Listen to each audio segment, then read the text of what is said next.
Bonsoir à tous. Dans l'actualité ce soir sur RTI 1, fin du séminaire gouvernemental à Yamoussoukro, deuxième jour de la rencontre. Le Premier ministre a échangé avec le secteur privé. 2 jours intenses de travaux qui constituent la réponse du gouvernement aux instructions du président de la République qui met au cœur de ses principes la gestion publique, l'ambition de formation et l'exigence de redevabilité. Les élèves sous-officiers de l'école de police Amadou Gon Koulibaly de Korogo sont en fin de formation. Ils ont défilé pour la première fois sous les couleurs de la police nationale. Marraine de la cérémonie, la ministre Anne-Désirée Oloto les a appelés à demeurer des policiers au service de la nation. La vision de la Côte d'Ivoire sur le climat a été dévoilée à Sharm el-Sheikh. C'est le ministre d'État, ministre de l'Agriculture et du Développement rural, qui a présenté les initiatives de la Côte d'Ivoire en la matière. Kobena Kwasi Adjoumani représentait le vice-président de la République, Timoko Melia Kone. Voilà pour les titres. Merci de regarder RTI 1 clôture à Yamoussoukro du séminaire gouvernemental. 48 heures durant, les membres du gouvernement ont dressé le bilan de l'année 2022 qui tire à sa fin. Emmenés par le Premier ministre Patrick Kachi, ils ont aussi défini les perspectives de l'année à venir. On fait le point avec Alexis Ouetraogo. Pour cette deuxième et dernière journée du séminaire gouvernemental, pas de répit pour les ministres. Éducation, justice, lutte contre la corruption, couverture maladie universelle, autant de sujets à peaufiner pour une action efficace en 2023. Pour 2023, nous allons intensifier l'accélération du programme hospitalier, étendre le réseau des soins un peu partout en Côte d'Ivoire par la réhabilitation et la construction des hôpitaux. Dans les prochains jours, nous aurons à inaugurer des hôpitaux à l'ouest, que ce soit en moins d'une année, mais également renforcer les ressources humaines. D'importants défis dans le cadre du respect de la déontologie de la fonction publique avec le retour des valeurs. Et je crois que 2023 devra être le rendez-vous du fonctionnaire nouveau qui sait se rapprocher de nos populations et tout mettre en œuvre pour la satisfaction de nos concitoyens. Le président vient d'adopter en Conseil des ministres le statut du corps diplomatique. C'est quelque chose qui était attendu par les diplomates. Vous comprenez que les diplomates aujourd'hui sont très heureux, sont galvanisés, sont gonflés à bloc et prêts à faire davantage et même à faire mieux. C'est l'intensification des programmes sociaux, faire en sorte que la grande attente des populations ait une réponse favorable grâce à toutes ces actions qui seront mises en place en synergie avec les autres ministères qui ont en charge le volet social. Et au terme des travaux, d'importantes recommandations en vue d'un impact plus pertinent sur l'amélioration des conditions de vie des populations. L'État reste bien sûr ferme dans sa volonté de faire du secteur privé le fer de lance de son développement. Ensemble, pouvoir public et secteur privé, nous devons en permanence partager nos analyses, identifier nos enjeux, tant locaux que continentaux, et définir les meilleures solutions pour accélérer encore plus notre dynamique de développement économique et la création d'emplois pour notre jeunesse. Au terme de nos travaux, nous allons soumettre au chef de l'État 2 documents stratégiques concernant le gouvernement. D'une part, un bilan de l'action gouvernementale 2022. D'autre part, une matrice des livrables prévue pour 2023. Ces 2 documents constituent la réponse du gouvernement aux instructions de son Excellence, Monsieur le Président de la République, qui met au cœur de ses principes de gestion publique l'ambition de performance, l'exigence de redevabilité aux populations.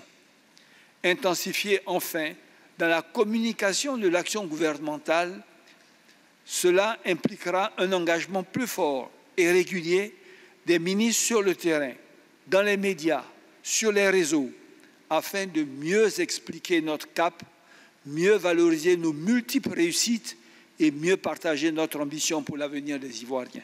Le séminaire gouvernemental a refermé ses portes ce dimanche soir. Cette deuxième et dernière journée du séminaire gouvernemental était dédiée au dialogue avec le secteur privé. Avec les membres du gouvernement, les organes représentatifs du monde des affaires ont évalué les leviers de la compétitivité de l'économie ivoirienne. Plusieurs sujets ont été abordés, de l'environnement des affaires à la dette intérieure en passant par l'éclosion des PME et la réforme fiscale. Une façon pour le Premier ministre Patrick Kachi de consolider le partenariat État-secteur privé. Les explications de Mahama Traoré. La crise russo-ukrainienne dérègle l'ordre économique mondial et n'épargne pas le système productif ivoirien. Ce deuxième dialogue État-secteur privé à la faveur d'un séminaire gouvernemental après celui d'avril 2021 tombe donc à pic. Au nom du monde ivoirien des affaires, Jean-Marie Aka fait cas des préoccupations majeures du moment.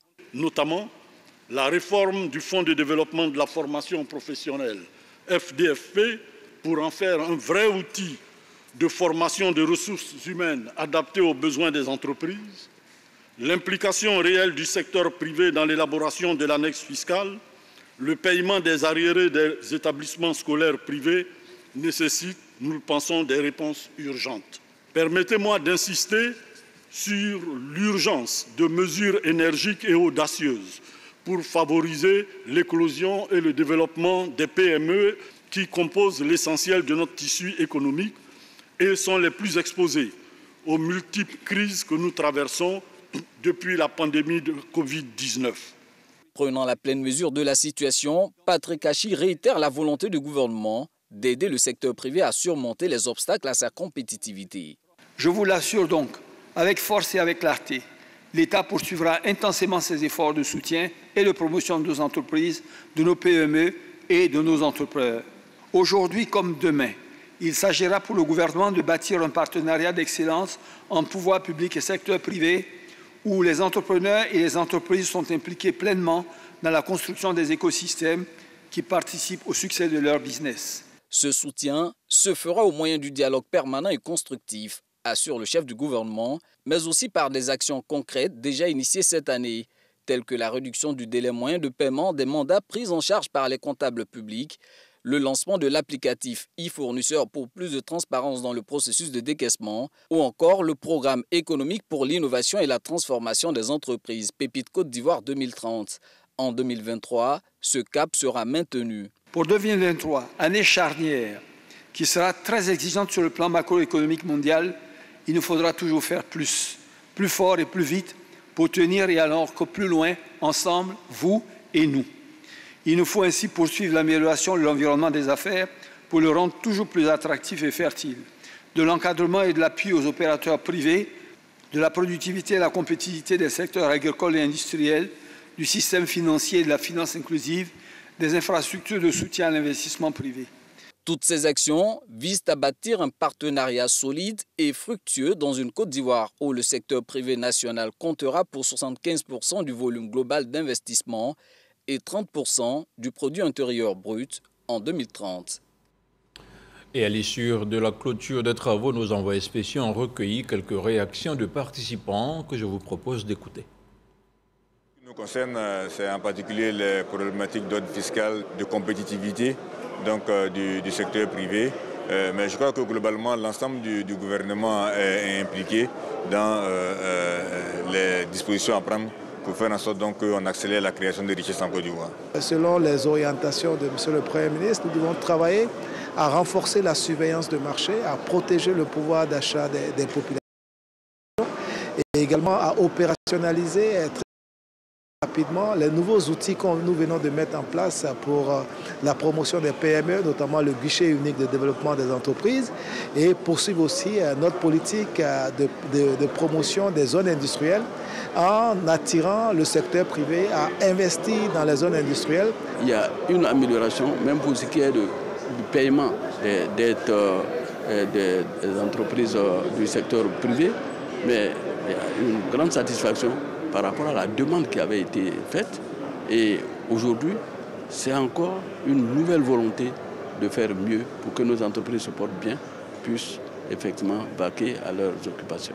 Nous avons vu qu'il y avait un taux d'exécution qui était quand même assez intéressant. Et nous avons aussi, disons, la certitude que le reste des préoccupations qui ne sont pas encore traitées, mais qui ont été adressées, le seront dans un délai raisonnable pour que le secteur privé soit totalement satisfait de sa collaboration avec l'État. On a également parlé d'un certain nombre d'éléments, notamment concernant le secteur du tourisme et de façon générale, l'appui à apporter bien sûr donc à l'État de Côte d'Ivoire, à la Fédération ivoirienne des petites et moyennes entreprises pour pouvoir vulgariser tous les programmes et également tout ce qui est mis en place pour les PME. Nous sommes très contents de voir qu'ils ont systématiquement adopté la création de l'Observatoire des PME. Et ça, c'est un acquis pour nous. Aujourd'hui, au niveau des agropoles, on a été très contents de voir que le ministre a ouvert et nous a demandé de venir par rapport aux conditions qui sont fixées pour pouvoir trouver un terrain d'entente afin de pouvoir avoir ces éléments. C'est déjà un grand pas.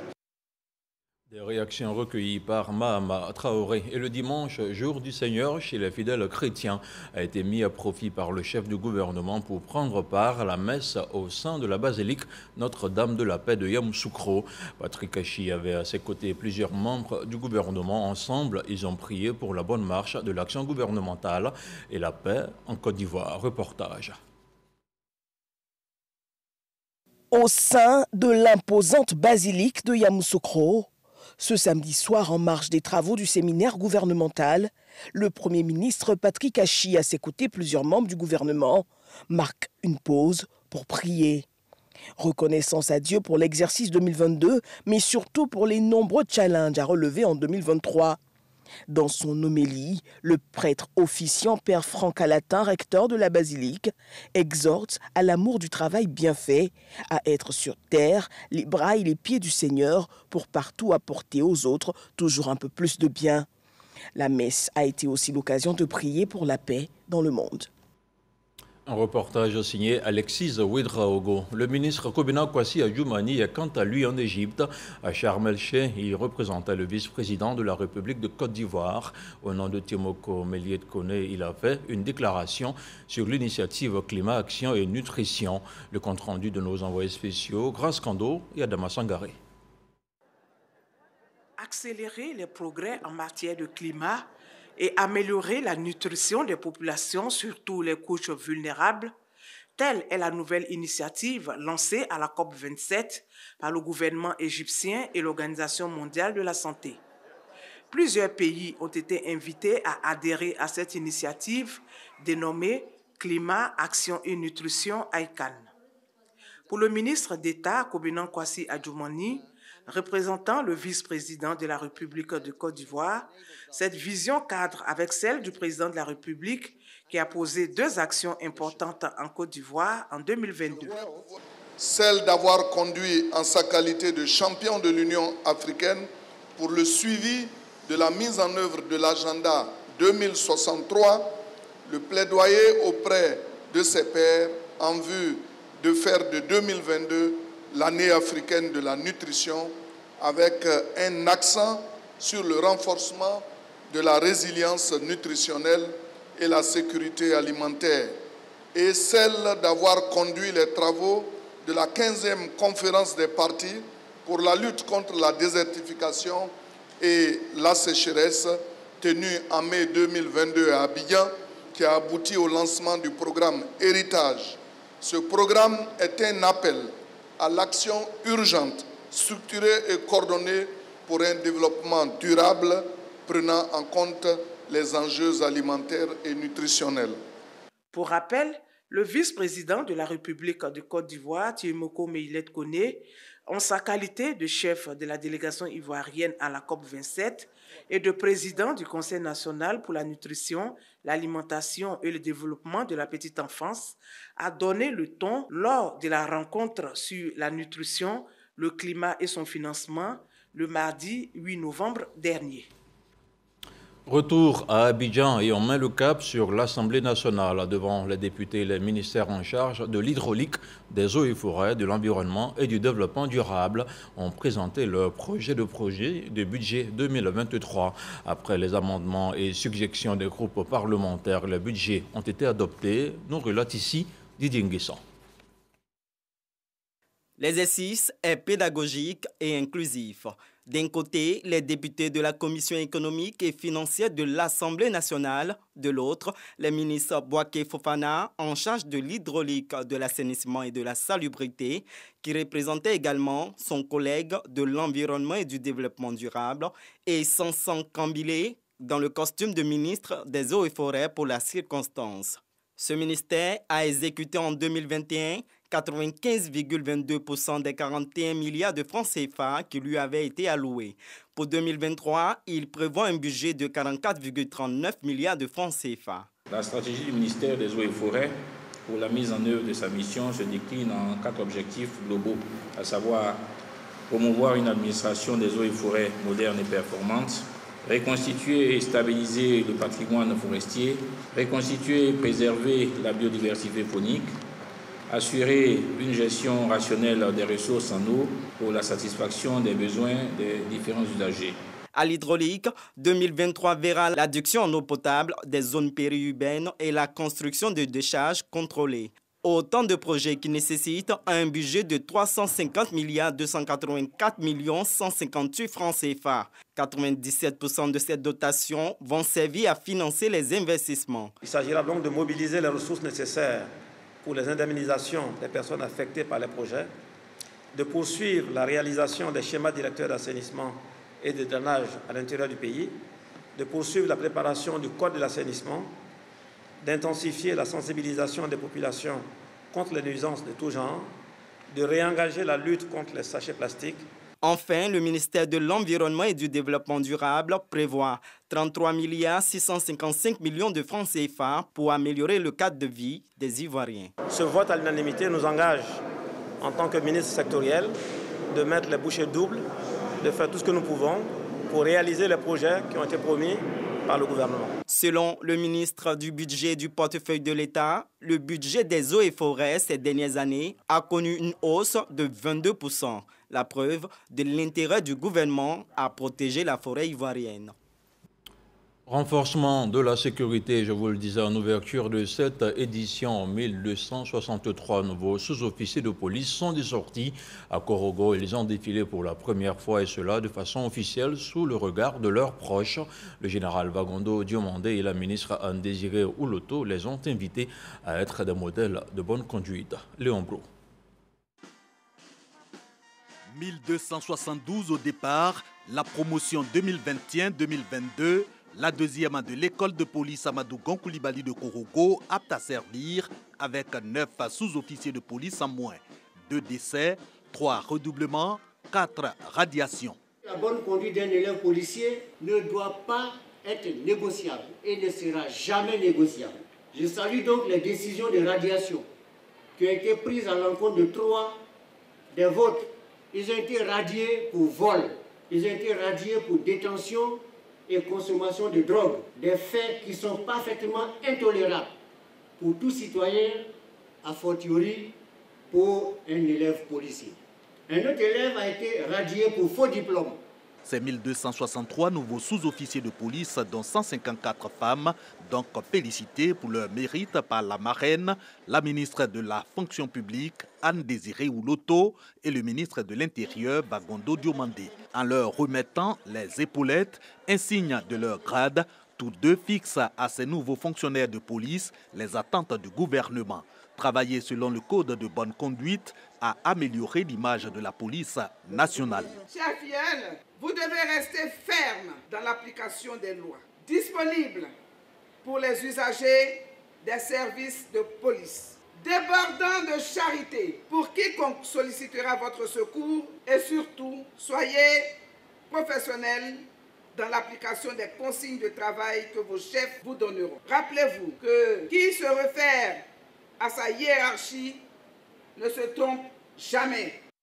Toutes les brebis galeuses seront sanctionnées parce que nous voulons une police noble, une police honnête, une police exemplaire qui est au service donc des populations. Loyauté, combativité, sens du devoir, entre autres valeurs conseillées par le ministre de l'Intérieur, Bagondo Diomandé, et la marraine de la promotion, Anne Désiré Ouloto. Le but, rendre hommage à l'ex-sergent Sangaré Vakaba et au défunt Premier ministre Amadou Gon Coulibaly, dont cette promotion et l'école de police de Korogo portent respectivement le nom. Autre chose, à présent, la RTG s'inspire de la RTI. Une délégation de la télévision guinéenne était dans les locaux de la télévision publique ivoirienne. La rencontre avait pour objectif de s'imprégner du mode de fonctionnement de la RTI. Les détails de la visite avec Frédéric Oulaï et Franck Quadio. La Guinée, Conakry et la Côte d'Ivoire accordent ondes et fréquences. Une délégation de la télévision guinéenne, conduite par le secrétaire général du ministère de l'Information et de la Communication en mission dans les locaux de la RTI, Radio-Télévision ivoirienne. L'idée, s'imprégner du modèle de réussite de la télévision nationale. Aujourd'hui, la transformation de la RTI, à la fois en termes de statut juridique, mais aussi en termes techniques, est une transformation quand même qui est reconnue dans la sous-région comme un modèle de réussite, ou en tout cas comme pionnier aussi. Donc nous sommes là dans ce cadre pour voir comment s'inspirer de l'expérience ivoirienne, à la fois dans la transformation juridique de la RTI, mais aussi voir qu'est-ce qui a été fait au niveau de la 3, la télé thématique, comment elle peut aussi nous servir d'exemple pour la création de cette télé que le président nous a instruit de faire. Le groupe RTI, Radio-Télévision ivoirienne, fort de plusieurs chaînes radio et télévision, dont RTI 1, RTI 2 et la 3. De l'instrument, Fosseni Dambélé s'est dit prêt à accompagner la RTG dans son projet de basculement de l'analogie à la télévision numérique. Ce pays ferait dans une phase de transition et les autorités de l'audiovisuel de ces pays sont venues s'inspirer de ce qui s'est fait en Côte d'Ivoire. Il y a quelques années, d'une entreprise étatique à une société privée, c'est un processus de transformation qui a connu des péripéties pour arriver aujourd'hui à une phase opérationnelle jugée très satisfaisante. Et donc, nos frères de la Guinée sont venus pour échanger parce qu'ils ont des réformes profondes, notamment dans ce secteur, et ils voudraient aussi pouvoir s'inspirer de l'exemple de la Côte d'Ivoire. Arrivée en Côte d'Ivoire depuis plusieurs jours, la délégation guinéenne a échangé avec plusieurs acteurs du secteur télécom et communication, notamment la société de diffusion IDT. En perspective, une signature de convention en vue de mieux partager les expériences entre chaînes ivoiriennes et guinéennes. 77 cadres d'entreprises publiques et privées de Côte d'Ivoire et de l'étranger viennent de recevoir leur diplôme. Ils ont été formés au management par le MDE Business School. Au nombre de cette 11e promotion forte de 1500 impétrants, 3 cadres de la RTI. Didier Nguessan. 9 mois de formation, 210 heures de cours, une cinquantaine de conférences et cas pratiques à Abidjan et à Barcelone en Espagne. Ce programme a été dispensé à ces cadres d'entreprises au nombre de 77. Il constitue la 11e promotion du programme for Management Development PMD de la MDE Business School basée à Abidjan. Ils reçoivent leur certificat de fin de formation. Il y a un processus pour prendre des décisions. Et ces éléments nous ont été vraiment administrés avec le PMD pour pouvoir augmenter la performance de nos équipes d'abord, la performance de nos entreprises de façon particulière. C'est une formation qui nous permet d'avoir un autre état d'esprit, un autre niveau de management et savoir vraiment tirer le profit des uns et des autres pour donner une croissance à nos entreprises. La RTI est donc consciente des efforts que tout dirigeant et tout cadre doit faire. Ne pouvait que faire participer ces cadres et dirigeants à une telle formation qui, pendant 9 mois, nous a apporté beaucoup. Ces 9 mois de formation nous ont permis d'avoir un large horizon des différents corps des métiers et ce n'est qu'à mettre à l'actif de nos différentes entreprises. Ouverte en 2003, cette institution de formation continue a permis de renforcer les capacités de management et de leadership de plus de 1500 cadres. Nous espérons que la formation qu'ils reçoivent, ça les aide à améliorer leur expérience professionnelle, disons, à tirer profit de toute l'expérience qu'ils avaient déjà pour être encore beaucoup plus performants. Donc c'est pour nous une grande satisfaction de voir les résultats. Ces ressources humaines, issues de plusieurs secteurs d'activité, pourront faire bénéficier des connaissances acquises, aussi bien à leur employeur qu'à leur famille et à la société en général. On regarde maintenant le point de la situation de la COVID-19.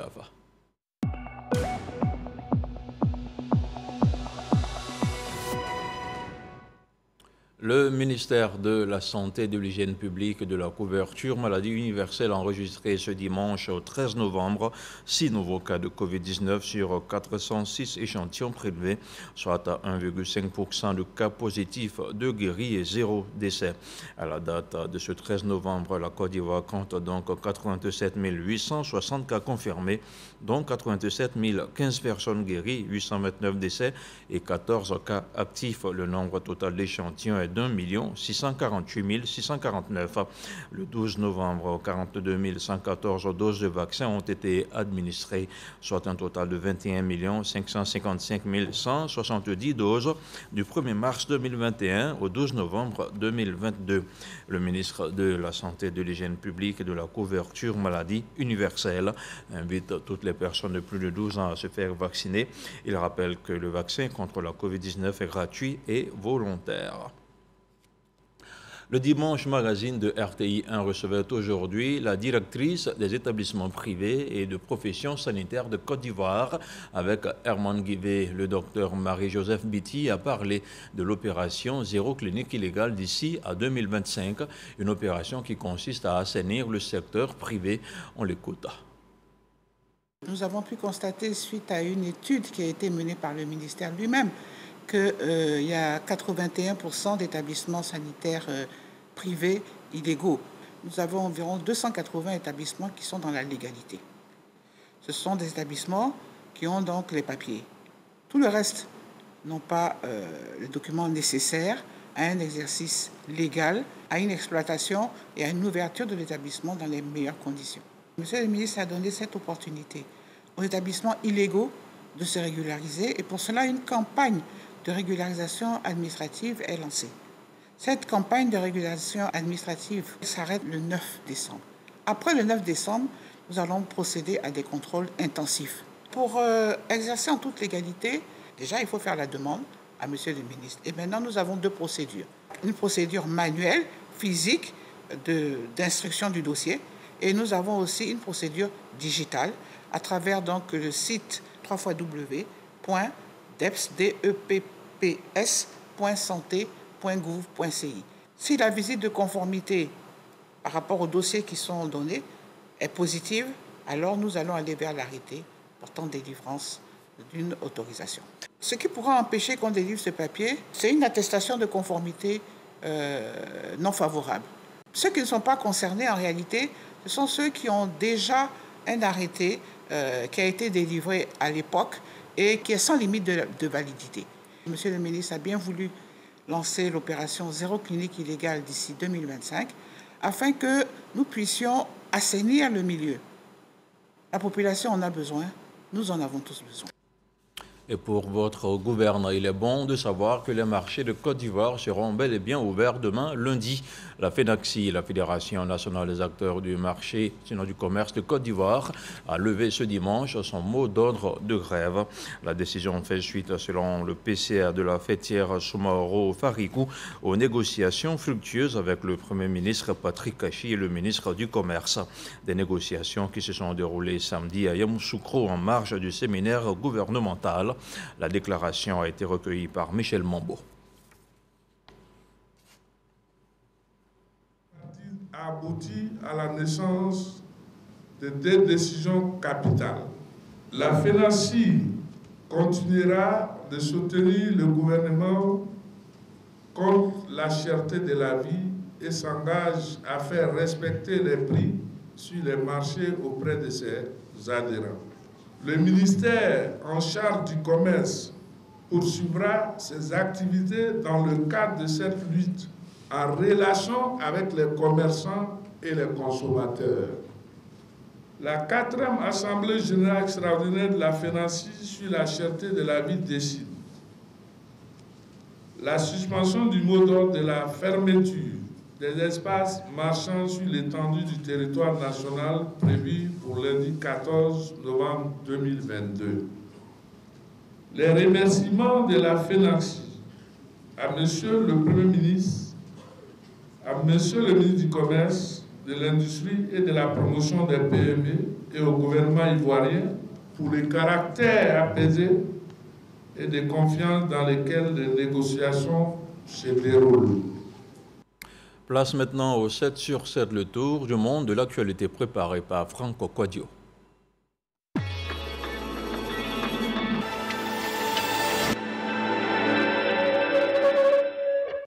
Au Malawi, le nombre de réfugiés congolais en hausse chaque jour dans le seul camp de réfugiés du pays, qui a une capacité de 10 000 places. Avec l'arrivée de ces réfugiés qui fuient les combats de l'Est de la République démocratique du Congo, le nombre est multiplié par 5. Inquiet, le Programme alimentaire mondial, PAM, tire la sonnette d'alarme. Mardi, les Américains ont voté pour les élections de mi-mandat permettant de renouveler la Chambre des représentants et une partie du Sénat, puis a désigné les gouverneurs des États.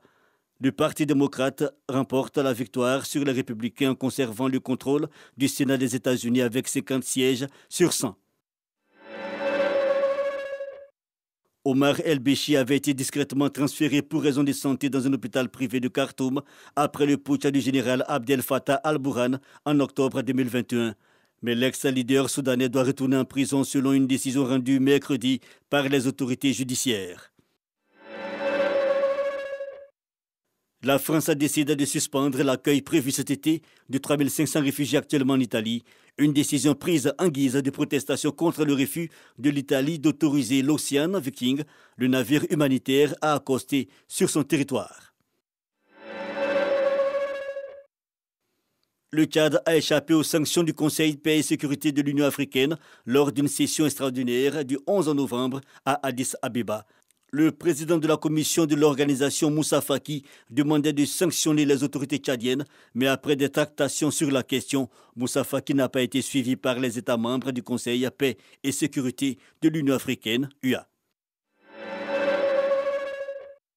2 immeubles se sont effondrés samedi matin à Lille, dans le nord de la France. La majorité des habitants avaient été évacués dans la nuit après l'alerte d'un habitant.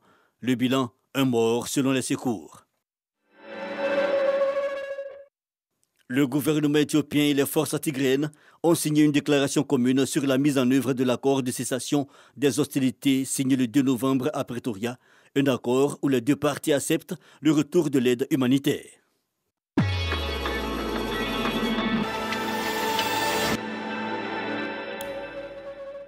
Et il est temps pour moi d'éteindre les télévisions et les lumières à la rédaction de RTI 1 demain matin dès 6h30. Vous retrouvez Régis Kofi pour démarrer une nouvelle semaine d'actualité. Bonne nuit.